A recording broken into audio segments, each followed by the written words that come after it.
Today I will show you a biography, crime, drama film from 2017, that's based on a true story, titled Molly's Game.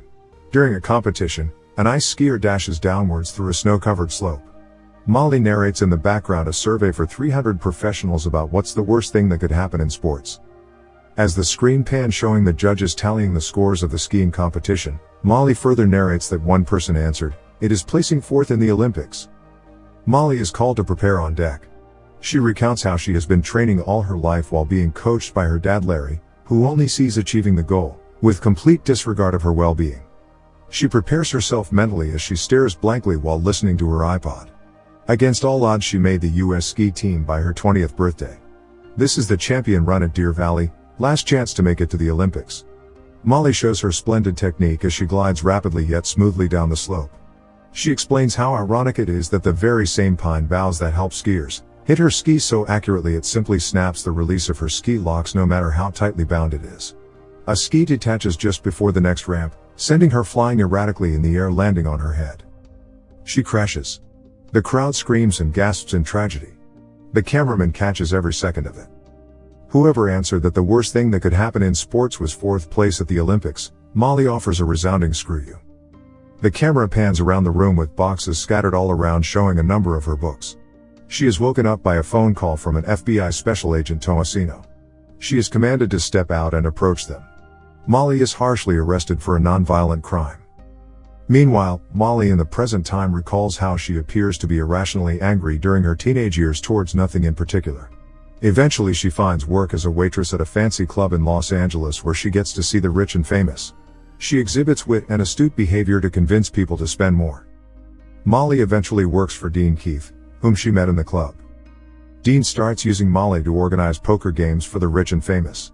Molly prepares the room, welcomes the players, and takes from each of them $10,000 in cash. This is where she meets Player X, who will play a very significant role in Molly's life. As the game transpires, Molly prepares the drinks. She sits in a corner realizing she just counted off $90,000 with a room full of movie stars, directors, rappers, boxers, and business titans who had complete disregard of all the money they were burning through playing cards. In a single night Molly realized that she had just found herself stuck between a rock and a hard place, earning $3,000 in tips and the opposite path of a successful law degree. In the meantime, Molly waits patiently on the couch of a posh law office where she meets Stella, daughter of Charlie Jaffe, her would-be attorney. Charlie is reluctant about accepting Molly as a client but subsequently finds himself in a stalemate, so he agrees to represent her only as a representative of a potential but different future lawyer. Following the last game at the Cobra Lounge, Player X is highlighted. Demonstrating his immense skill at poker, hence the survivability of the game will entirely depend on how other poker players would always want to play with Player X. She acquires a new place, a new ride, and $17,000 in cash. No rush for law school. While Molly and Charlie enter the Hall of Justice, Charlie describes how he is only going to represent her as a substitute lawyer. Charlie is tense about something, so much so that he keeps switching seats with the security seated next to Molly. Judge Foxman slowly calls on the defendants queued inside the courtroom. As their turn approaches, Charlie changes his mind because of Molly's noble heart. Charlie asserts he is her counsel. During her teenage years, Molly recalls how her younger brothers have already shown signs of superior intellect and athleticism. Molly thinks highly of herself but doesn't understand why she always baits her father into a fight even during dinner time. Molly criticizes her father but ends up failing when she gets shut down by his firm tone to show respect or start living on her own. Soon, in Los Angeles, she had already saved enough and has done her part to keep her way of living afloat. Dean loses to Player X. He takes it out on Molly by confronting her and telling her that she is no longer going to be paid as his executive assistant. All her arguments to defend her rights fail. Molly is not about to let this happen. She uses her life savings to round up a venue, set up the table, organize a menu, prepare the drinks and cigars, and glamorize herself in preparation for what she expects is going to be the replacement game night before Dean fires her. Molly gets fired. The following morning, she arrives at Dean's office only to be welcomed by Leah, her replacement. She flat out lies and texted Leah with phony contact information about the game. She arrives at the Four Seasons Hotel after gathering the players for tonight. She walks in the middle of the room with a stunning outfit to tell everyone that she will now be hosting the games herself. Molly narrates how the players' egos are fed by winning, together with the feeling of obliterating opponents. Molly asks Jay for a minute of his time. Player X is seen wondering in slight jealousy or perhaps envy as to why Jay had to be isolated by Molly. Molly talks to Jay alone to explain how an international rock star like him can eventually end up a bottom feeder if he continues to flirt with Molly. Player X discusses with Molly how they should raise the stakes. Molly counters that too much money isn't feasible. Player X wants competition. Donnie Silverman is invited because he can easily lose to Player X. He establishes his dominance because he doesn't really enjoy the game but enjoys wiping out the competition. Brad Marion is invited because a player vouched for him, the worst poker player to ever live. Harlan Eustace is a dark horse invited by Player X. This time, back in Charlie's office, Charlie explains how 3 groups of Russian mafias are all tied to her because they all play in her games and that she violated the Constitution by taking a part of the pot money. They engage in a debate on why Molly has to hand over her hard drives to Charlie. Charlie ultimately convinces her that he can be trusted by giving his phone as leverage. So far in Los Angeles, Molly narrates how Harlan played so well in the beginning until he got demolished by the worst player in the game, Brad Marion. He didn't lose much, but he couldn't get over it and goes on tilt and starts a massive losing streak. At that point the whole LA knew that unbeatable Harlan is bleeding and everyone wanted to get in on the action. He keeps rebuying. Molly, assuming he has money, puts it on his tab. In his final hand Harlan loses a massive pot of $750,000 against a royalty and snaps at the dealer. He later confesses that he doesn't have the $1.2 million to pay Molly. Player X reveals that he has been staking Harlan and was the same person who loaned the $1.2 million to him. They eventually get into an unpleasant argument when Player X, out of jealousy, gets infuriated. The following night, Player X has taken the game from her. Finally in Los Angeles, in one fleeting moment as she sits inside her room, she realizes that staying a loser wasn't going to cut it. She decides to go to New York and start fresh. Initially in New York, Molly recruits talented and well-connected Playboy playmates to start a ruse that Molly is now in town. She plots a scheme baiting the upper class of the Big Apple. The poker game ensues, as Molly describes her earnings close to $5 million, all obtained legally. Her latest card dealer, B, convinces her to eventually take a portion of the pot money because of an incident where a player cheated on her, and that's on top of the money owed to her by players that could no longer be found. She gives in to B's suggestion in one high-stakes game where the pot amounted to $3 million. She is now violating the law. Douglas Downey, a regular and drunkard, eventually loses and does not have the money to pay for it. Molly uses Doug to invite the big-time Russian poker players from Brooklyn. She succeeds. Mike Davidoff, Ilya, and Alexei Gershon, Shelby Habib, are business magnates in their own fields.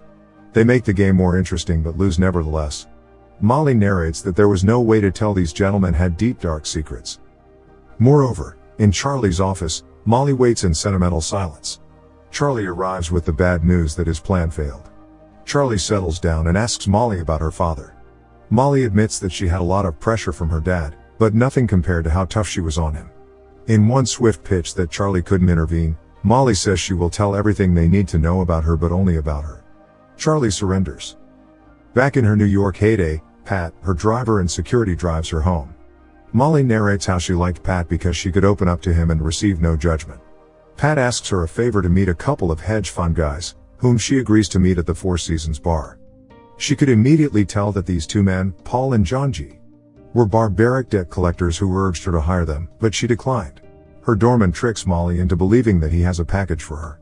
A man knocks on her door, roughs her up, smashes her head to the wall, takes her money, jewelry, and gold. The man threatens to kill her mother in Telluride, Colorado, as he explains that rejecting Paul and John G. was a bad idea. Molly is on the floor swollen and beaten up. With a final kick to the stomach, Molly passes out as the perp leaves with a bag full of cash.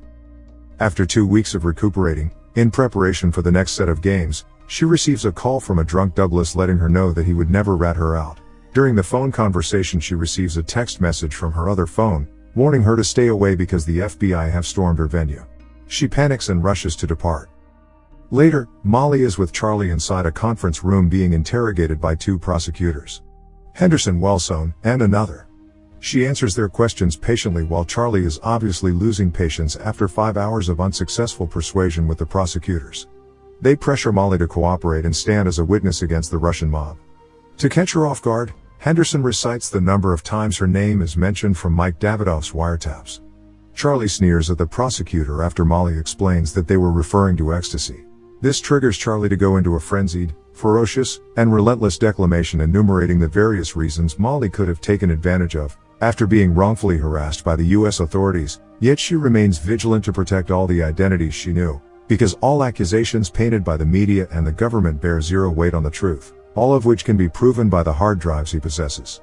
Henderson abandons aggression and requests a private talk with Charlie. He instructs Molly to grab a bite. Molly steps outside sentimental. She finds an ice skating rink. She skates swiftly past the marshals who warn her to slow down. She skates faster and faster until a voice tells her to bend her knees. In a split second she looks to her left and crashes. It's her dad.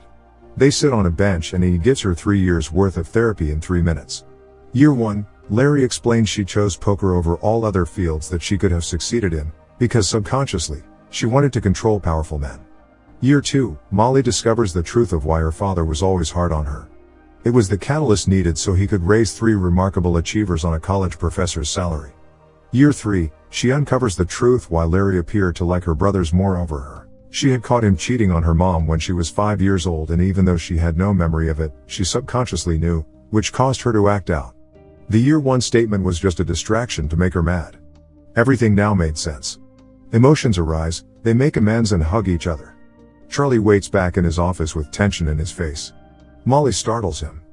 Molly kids around until Charlie interrupts her with a new offer from the prosecutors. She gets her money back plus interest and she walks, in exchange for all her hard drives. They engage in a heated argument because Charlie wants Molly to take the offer. Unmoved by Charlie's convincing argument, Molly assures Charlie that she would rather plead guilty than destroy more lives because her name is more valuable than getting her money back. Molly and Charlie wait in the courtroom as Judge Foxman arrives. He asks her 87 questions before he can accept her plea. Molly pleads guilty. Judge Foxman beckons for the prosecutors to approach and talks to them in private. Molly is confused. Judge Foxman casually denounces the prosecutor's recommendations for punishment. He sentences Molly with 200 hours of community service, a year probation, and a $200,000 fine before adjourning the court. They are seen celebrating, joking about how nobody messes with the Blooms, and talking about Christmas miracles. During this merriment and feast, she is stung by the hard reality that she has no idea what happens to her life next. Recalling what happened in the accident, she slowly regains consciousness. Molly insists she's fine and asks for help to get up. She narrates that nothing good came out of this except for the fact that she is very hard to kill. The camera passes atop the downward slope where she came from as she quotes Churchill for his definition of success, the ability to move from failure to failure with no loss of enthusiasm. The pine bough that started all this is sticking out in the snow.